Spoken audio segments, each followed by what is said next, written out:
कहता है, रात नहीं ख्वाब बदलता है, मंजिल नहीं कारवां बदलता है।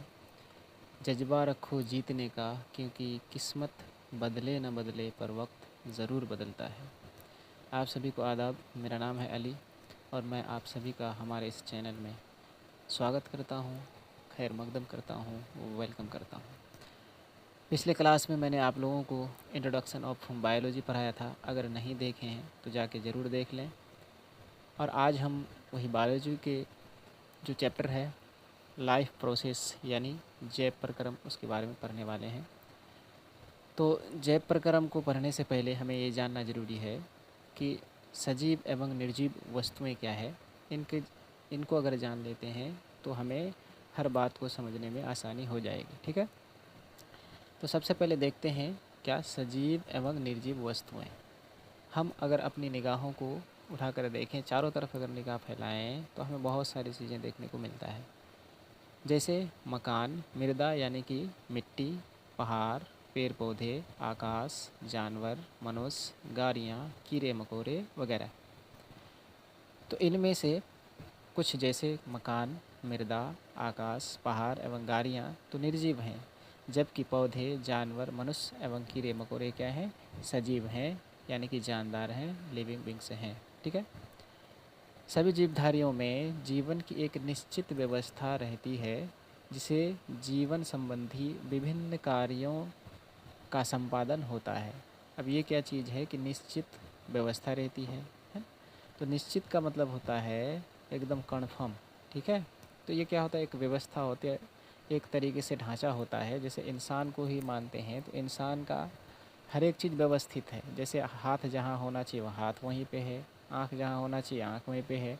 अगर कुछ भी अगर इधर उधर हो जाए तो क्या कहलाएगा, आना टेरा लगेगा। तो ऐसा होता नहीं है, बल्कि सुव्यवस्थित ढंग से निश्चित है ना व्यवस्था में व्यवस्थित रहता है।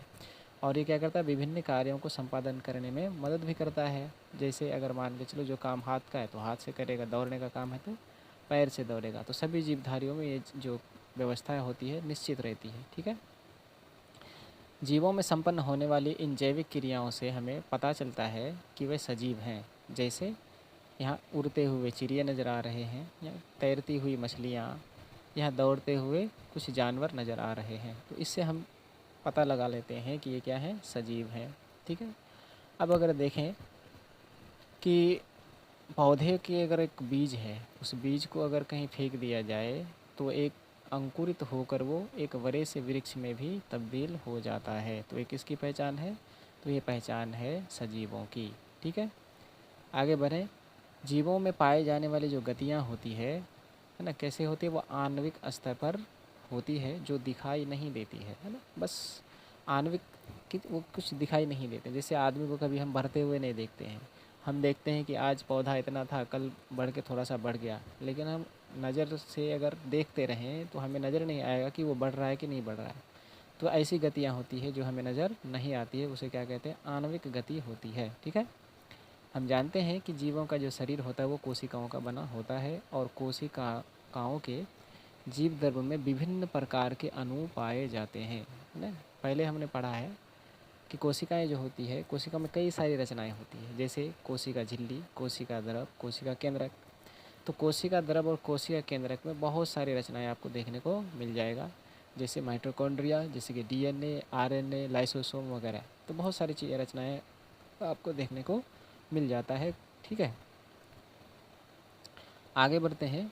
सजीव एवं निर्जीव पदार्थों में सबसे बड़ा अंतर अणुओं का विन्यास और संयोजन या व्यवस्था है ना। अगर आपसे पूछा, बहुत इम्पोर्टेंट टॉपिक है, या पॉइंट है कि देखिए सजीव और निर्जीव में जो अंतर है, सबसे बड़ा अंतर जो होता है अणुओं का विन्यास और संयोजन ही होता है। ठीक है, आगे बढ़ते हैं।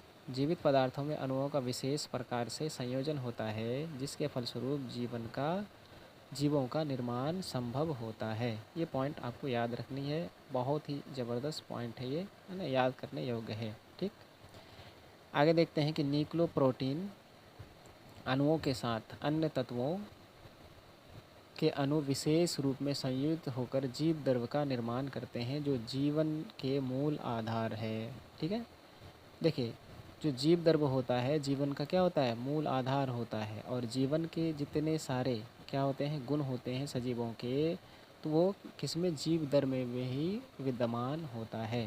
ठीक है, बहुत इंपॉर्टेंट है, ये ऑब्जेक्टिव में आपका पूछा जाता है।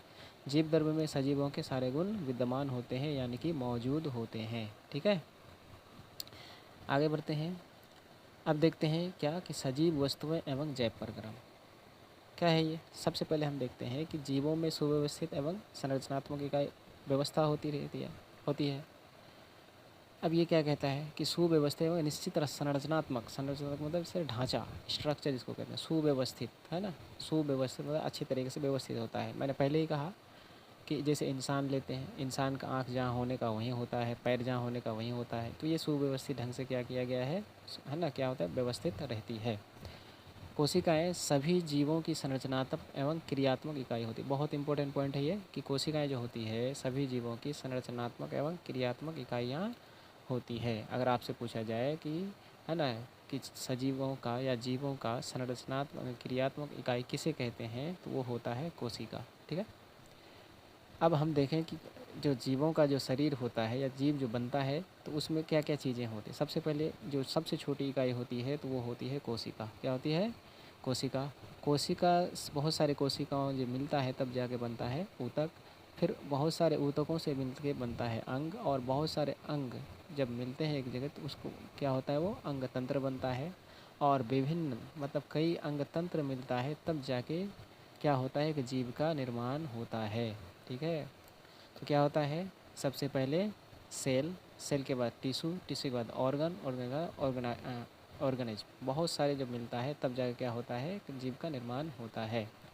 तो सबसे छोटी इकाई कौन हो गई, कोशिकाएं हो गई। ठीक है, अब उसके बाद देखें कि जीवों में संचालित होने वाली आवश्यक जैविक क्रियाएं इन्हीं अंग तंत्रों द्वारा होता है। जितने सारी जैविक क्रियाएं होती है इन्हीं अंग तंत्रों के द्वारा होता है। ठीक है, यदि हम अगर सोए हुए भी रहते हैं तो भी हमारे शरीर में क्या होता है, ये क्रियाएं चलती रहती है। जैसे अगर हम सोए हुए रहते हैं तो हमारी सांसें चलती रहती है, दिल की धड़कनें चलती रहती है ना, ब्लड सर्कुलेशन क्या रहता है, चालू रहता है। ठीक है, तो ये क्या है, सजीवों की पहचान है। अब पॉइंट पे आते हैं, देखते हैं कि जैसे जैव प्रक्रम को हम क्या कहते हैं, लाइफ प्रोसेस कहते हैं। उम्मीद करता हूँ पीछे आपको वो सारी बातें समझ में आ गई होगी। अब जैव प्रक्रम क्या होता है उसको समझते हैं। कि वह सारी क्रियाएं जिनके द्वारा जीवों का अनुरक्षण यानी कि मेंटेनेंस होता है, जैव प्रक्रम कहलाता है। अब ये अनुरक्षण या मेंटेनेंस क्या होता है, आइए एक एग्जांपल को लेके समझते हैं। कि जैसे अगर मान के चलते हैं आप एक बाइक खरीदी, तो बाइक जब ख़रीदते हैं तो बाइक को ख़रीदने के बाद डायरेक्ट चलाते हैं तो उसमें कुछ किसी चीज़ की ज़रूरत होती है या नहीं होती है, जाहिर सी बात है होती है। सबसे पहले तो चलाने के लिए फ्यूल चाहिए, फिर कुछ दिन चला लेंगे तो उसमें कुछ टूट फूट भी होती है ना, घिसावटें आती है, तो उसको मेंटेन करना बहुत ज़रूरी होता है। तो मेंटेन कैसे करते हैं, सर्विसिंग कराना पड़ता है। ठीक उसी तरीके से हमारा जो शरीर है, हमारे शरीर में भी क्या होती है कि कई टूट फूट भी होती है ना। जैसे तबीयत ख़राब हो जाए है ना, जैसे कि अगर एनर्जी चाहिए तो एनर्जी के लिए भी हम लोगों को कुछ लेना पड़ता है। तो ये सारे के सारे चीज़ें जो होता है लाइफ प्रोसेस के अंतर्गत आता है। तो सबसे पहले जो आता है वो आता है पोषण। हमें किसकी ज़रूरत है, जैसे गाड़ी को चाहिए है ना चलने के लिए पेट्रोल चाहिए, उसी तरीके से हमको चलने के लिए क्या चाहिए, पोषण चाहिए, एनर्जी चाहिए। तो एनर्जी जो अब हम ग्रहण करते हैं किसी पोषक तत्वों को, तो उसको क्या कहते हैं, उस क्रिया को हम पोषण कहते हैं। पोषण से हमें क्या मिलता है कि एनर्जी देने वाले जो पोषक तत्व हैं वो चीज़ें मिलती है। जब वो पोषक तत्व मिल जाए तो उसके बाद क्या होता है, वो होता है जटिल। तो उसको सरलीकरण करने की आवश्यकता होती है। तो सरलीकरण कैसे होगा, तो उसमें ऑक्सीजन का आना लगना ज़रूरी है। जब ऑक्सीजन लगता है तो वो क्या हो जाता है, उसका सरलीकरण हो जाता है और वो बहुत सारा एनर्जी देता है एटीपी के रूप में। ठीक है, ये कहाँ पे होगा, माइटोकॉन्ड्रिया में श्वसन के है ना उपरांत होगा, जब ऑक्सीजन लगेगा तब। अब मान के चलो ऑक्सीजन लग गया और सरलीकरण भी हो गया, हमें एनर्जी भी मिल गई। अब एनर्जी हमारे पूरे बॉडी में चाहिए, पूरे शरीर में चाहिए। तो अब क्या होगा, जैसे अगर हम क्या कहते हैं खाना पीना खाते हैं तो हमारा पेट में जाता है, तो कभी देखे हैं कि सिर्फ पेट ही भर रहा है, ऐसा तो नहीं होता है, पूरा शरीर एक बार में बढ़ता है।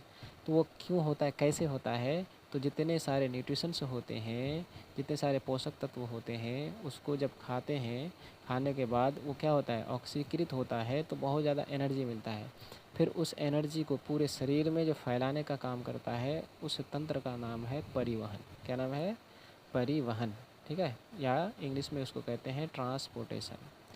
तो ये क्या करता है, पूरे शरीर में क्या करता है, फैला देता है ना। ये जो चीज़ें होती है, यूरिया, अमोनिया, ये हानिकारक पदार्थ है, इसको क्या करना पड़ेगा, बाहर निकालना पड़ेगा, है ना। या फिर वज्र जो पदार्थ होते हैं उसको बाहर निकालना पड़ेगा। तो उसको बाहर निकालने के लिए क्या होता है, एक तंत्र बना होता है जिसका नाम है उत्सर्जन तंत्र। ठीक है, तो ये जो चीज़ें होती है, ये सारे के सारी चीज़ें मिलकर के क्या करता है, जब काम करता है तो उसी को हम क्या कहते हैं, जैव प्रक्रम कहते हैं, या फिर इंग्लिश में इसको कहते हैं लाइफ प्रोसेस।